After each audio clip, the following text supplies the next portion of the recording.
사람과 다른 신체 구조를 가진 고양이들이 집안에 있는 화분 속 식물을 섭취했다가 쇼크사하는 경우가 있다. 그러므로 고양이를 키우는 집이라면 기분 전환으로 사들인 식물이나 꽃이 고양이에게 얼마나 위험한지를 알아봐야 한다. 화사하게 피어 아름답기만 한 튤립은 고양이에게 신부전, 위장, 신경계의 질환을 유발할 수 있으며 안개 꽂은 고양이 피부에 닿기만 해도 피부염을 유발하고 섭취했을 때 구토, 설사 증세를 일으키는 등 다양한 식물의 부작용이 있을 수 있기 때문이다. 그렇다면 고양이에게 치명적인 식물에는 어떤 것들이 있는지 더 자세히 알아보자. 백합과 식물에는 백합, 히아신스, 튤립 등이 있다.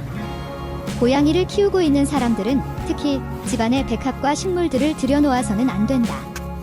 다양한 색상과 화려한 외형의 꽃들이 고양이의 호기심을 자극하여 먹거나 냄새를 맡으면 피부염은 물론 위장 및 신경계 질환을 유발하고 급성 신부전증으로 사망할 수도 있기 때문이다.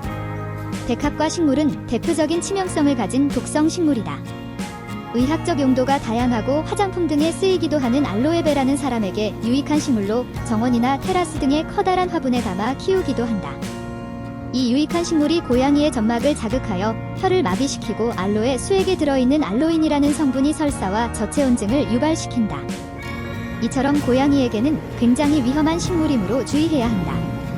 공기정화용이나 인테리어를 위해 많이 키우는 담쟁이 식물, 아이비 등은 고양이에게 치명적인 해로운 식물이다. 이런 식물을 고양이가 섭취했다면 설사, 구역질, 결막염 등 신장 기능을 상실하거나 심각한 경우 사망할 수도 있으니 즉시 동물병원으로 가야 한다. 이외에 구토, 무기력증, 식욕부진 등의 가벼운 증세로 나타나기도 한다. 도라지의 사포닌 성분은 인삼에 버금가는 좋은 성분으로 사람들에게는 건강식으로 많이 알려져 있다. 그러나 집안에 반려동물을 키우고 있다면 주의해서 반려동물들이 섭취하지 않도록 해야 한다. 특히 고양이가 도라지를 먹었다면 구토, 설사, 소화기장애 등의 증상이 나타나게 된다. 이처럼 사포닌 성분은 고양이에게 치명적인 독이므로 주의하도록 한다. 여러가지 색상으로 꽃을 피우는 국화는 집안에 두면 향기도 좋고 보기에도 예뻐서 들여놓게 되는 꽃이다. 또한 꽃을 말려 차로도 복용하게 되는데 이 국화의 잎이나 꽃을 고양이가 먹게 되면 치명적이라고 한다. 국화를 고양이가 먹었다면 구강 내 통증, 복통, 피부염 등을 일으켜 위험한 지경에 이르게 될 수 있으니 주의한다. 흔히 행운목이라 부르는 드라세나는 잎과 줄기에 강한 독성이 있다. 드라세나에 들어있는 사포닌이 고양이에게는 치명적인 독이 된다. 이 드라세나를 고양이가 뜯어먹었다면 구토, 침흘림, 식욕부진 등이 있을 수 있으니 고양이 가까운 곳에 두지 않도록 주의해야 한다. 공기정화식물로 집안에 들여온 식물이라도 이렇듯 고양이에게 위험할 수 있다. 사프라는 음식에 첨가하여 노란색이나 오렌지, 색 등의 컬러를 내는 식물이다. 또한 이러한 특성 때문에 인도 등에서 향신료나 염료용으로 쓰이는 식물이기도 하다. 이 사프란을 고양이가 먹었다면 구토, 설사, 호흡곤란 등을 일으키며 사망할 수 있다.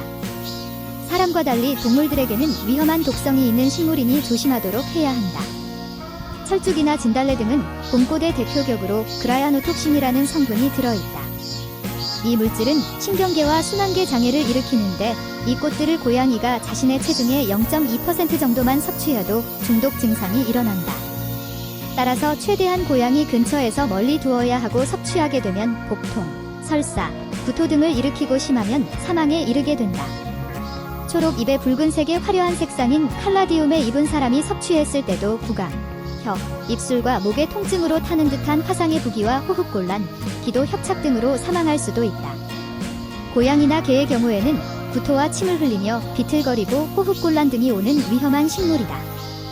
색상이 예쁘다고 집안에 들인다면 위험한 상황이 생길 수도 있다. 베란다를 예쁘게 정원처럼